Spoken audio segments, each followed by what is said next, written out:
देखिए green TV YouTube पर भी, बस सब्सक्राइब करें और बेल आइकन दबाएं। नमस्कार दोस्तों, स्वागत है आपका किसान बुलेटिन में और मैं हूं आपके साथ पारुल यादव।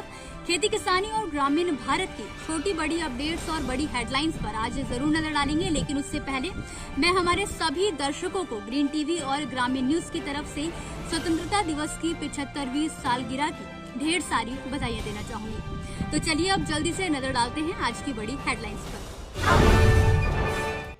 तमिलनाडु सरकार ने तैयार किया राज्य का पहला कृषि बजट। किसानों व खेती संबंधी लोगों को मिलेंगे कई फायदे। आजादी की 75वीं सालगिरह पर पीएम मोदी ने किया किसानों को संबोधित। छोटे किसानों को देश की शान बनाने में जुटी सरकार। किसानों की समस्याएं सुनकर उनके हल बताएंगे अधिकारी। अब हर दिन सुबह 10 बजे से 11 बजे तक चलेगा किसान हेल्प डेस्क।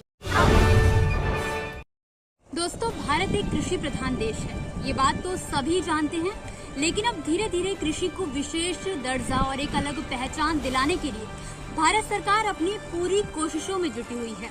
इसी कड़ी में अब तमिलनाडु सरकार ने राज्य का पहला कृषि बजट तैयार कर लिया है, ताकि राज्य में कृषि स्नातकों, किसानों और खेती बाड़ी से जुड़े हर व्यक्ति को सशक्त बनाया जा सके। आपको बता दें कि वर्ष 2021 से 22 के लिए कृषि और संबंधित क्षेत्रों के लिए कुल 34,220.65 करोड़ रुपए आवंटित किए गए हैं। तमिलनाडु सरकार ने केंद्र सरकार के 3 कृषि कानूनों के खिलाफ दिल्ली में चल रहे प्रदर्शन में शामिल किसानों को ये बजट समर्पित किया है। जानकारी के अनुसार पन्नीर सेल्वम ने धान ग्रेड ए किस्मों के 2060 रुपए प्रति क्विंटल और सामान्य किस्मों के 2015 रुपए प्रति क्विंटल के खरीद मूल्य की भी घोषणा की है, जिसके जरिए करीब 6000 किसानों को फायदा मिलेगा। सरकार पर 99.38 करोड़ रुपए का अतिरिक्त खर्च आएगा।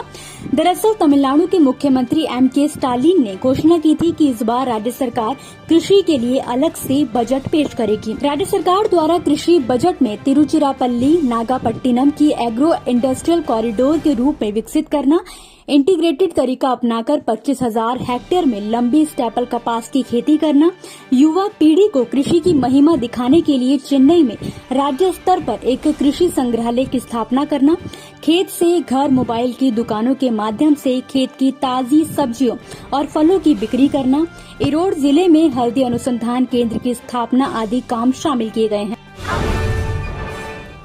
जहाँ एक तरफ आज पूरा देश आजादी की 75वीं सालगिरह मना रहा है, तो वहीं दूसरी तरफ कृषि कानूनों का विरोध कर रहे किसानों द्वारा एक बार फिर ट्रैक्टर रैली निकाली गई है। इतना ही नहीं, कृषि कानूनों का विरोध कर रहे किसानों का जोश अब भी बरकरार है। इस बीच प्रधानमंत्री नरेंद्र मोदी ने लाल किले से पूरे देश को संबोधित किया, जिसकी खास बात ये रही कि पीएम मोदी ने किसानों व गृह क्षेत्र से संबंधित लोगों को भी संबोधित करते हुए कहा कि अब हमें कृषि सेक्टर और उसकी चुनौती पर ध्यान देना होगा।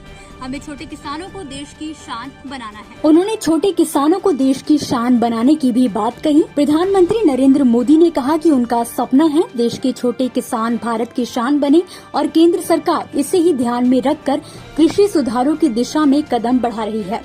इस अवसर पर उन्होंने कहा कि गांव में स्वयं सहायता समूह से 8 करोड़ से अधिक महिलाएं जुड़ी हैं और वो एक से बढ़कर एक उत्पाद बनाती हैं। इनके उत्पादों को देश और विदेश में बड़ा बाजार मिले, इसके लिए अब सरकार ई-कॉमर्स मंच तैयार करेगी। हर प्रोडक्ट देश का ब्रांड एम्बेसडर है। किसानों की समस्याओं को सुनकर उनका समाधान करने के लिए अब नोएडा प्राधिकरण ने एक खास हेल्प डेस्क की शुरुआत की है। नोएडा प्राधिकरण के अधिकारियों की माने तो ये एक तरह का सिंगल विंडो हेल्प डेस्क है, जिसे बीते शुक्रवार से शुरू किया गया है। इसके लिए ऑफिसर ऑन स्पेशल ड्यूटी को किसानों के लिए शुरू की गई हेल्प डेस्क का नोडल ऑफिसर नियुक्त किया गया है। नोएडा प्राधिकरण की इस योजना के तहत भूमि विभाग के हर एक कर्मचारी को किसानों की समस्या सुनने के लिए हर रोज तकरीबन 1 घंटा अपना देना होगा।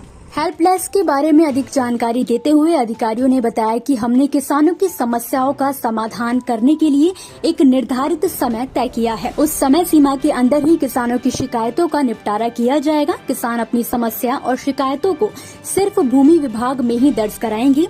जरूरत पड़ने पर अन्य विभागों से मदद ली जाएगी। ऐसा इसलिए किया जा रहा है ताकि किसानों को एक कर्मचारी से दूसरे कर्मचारी तक दौड़ने की समस्या से निजात मिल सके। दोस्तों, ये थी आज के किसान बुलेटिन की कुछ ऐसी खबरें जिन्हें हमने आप तक विस्तार से पहुंचाया, लेकिन अब बारी है कृषि क्षेत्र से जुड़ी कुछ ऐसी खबरों की जिनके बारे में भी आपके पास जानकारी होना बेहद जरूरी है।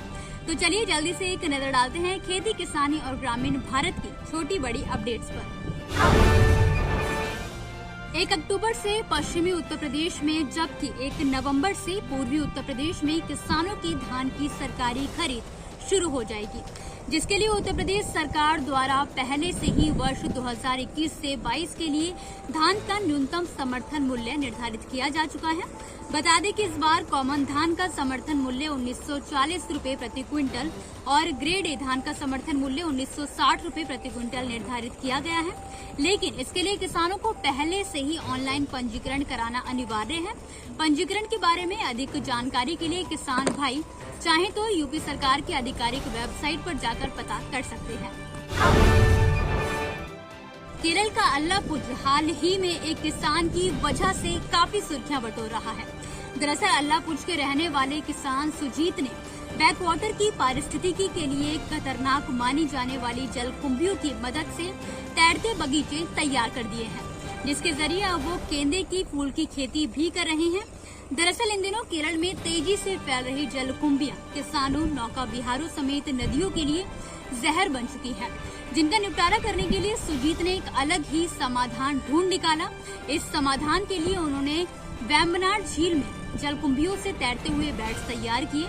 इसके बाद इन तैरते हुए बैट्स के ऊपर उन्होंने गेंदे की खेती शुरू कर दी। बता दें कि ओणम के मौसम में गेंदे के फूलों की भारी मांग होती है। ऐसे में ये पहल किसानों के लिए बेहद लाभकारी साबित हो सकती है।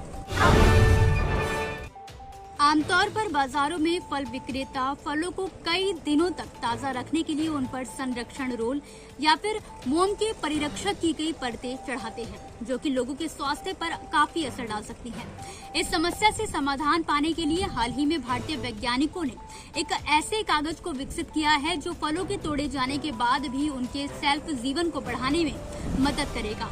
दरअसल नैनो विज्ञान और प्रौद्योगिकी संस्थान मोहाली के डॉक्टर PS विजय कुमार के नेतृत्व में शोधकर्ताओं की एक टीम ने कार्बन से बने एक ऐसे मिश्रित कागज को तैयार किया है जो कि जरूरत पड़ने पर ही प्रिजर्वेटिव छोड़ते हैं और इस मिश्रित कागज को हम दोबारा भी इस्तेमाल कर सकते हैं।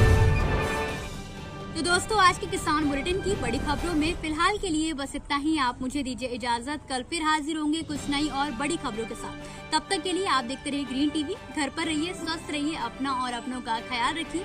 नमस्कार। देखिए ग्रीन टीवी YouTube पर भी, बस सब्सक्राइब करें और बेल आइकन दबाएं।